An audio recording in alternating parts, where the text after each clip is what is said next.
Thinking about selling your home in 2025? One of the biggest questions on your mind is probably whether you should renovate before you list or just sell your home as is. It's a classic dilemma.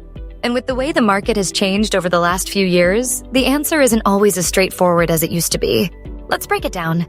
Not long ago, it was common advice to renovate everything.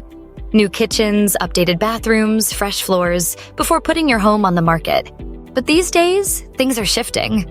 Rising labor and material costs mean that full-scale remodels are less popular, and sellers are getting more strategic about where they spend their money.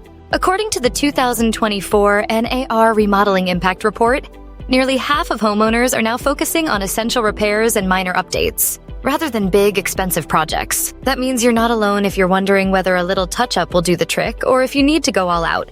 So, what do buyers actually care about in 2025? Most are looking for homes that are clean, well-maintained, and move-in ready. They want neutral finishes, working major systems like the roof and HVAC, and a price that reflects the home's condition. They're not necessarily expecting luxury upgrades or a total remodel, unless the price matches.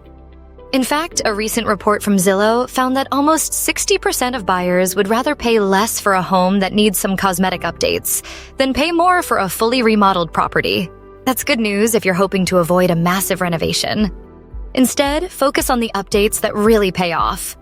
A fresh coat of paint in a light neutral color, a quick landscaping tidy-up, swapping out old light fixtures or cabinet hardware, fixing minor flooring issues, and decluttering. These simple changes can make your home feel inviting without breaking the bank.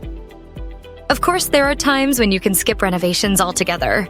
If you're in a hot market where homes are selling fast, or if you're pricing your home to reflect its current condition, buyers might actually prefer to do their own updates. This is especially true for FSBO sellers who want to keep their costs down and pass those savings on to buyers. The biggest mistake sellers make? Over-renovating and expecting to get every dollar back. Major remodels rarely pay for themselves, and you might end up making choices that don't even appeal to buyers in your area. If you're selling FSBO, keeping it simple is often the best way to go. Price your home fairly, keep it clean, and be upfront about any needed repairs. Many buyers will appreciate your honesty and see the potential. Want more tips on selling your home without overspending? Visit ListLean.com and check out our blog for more FSBO advice. Keep more of your equity and get on the market fast with ListLean.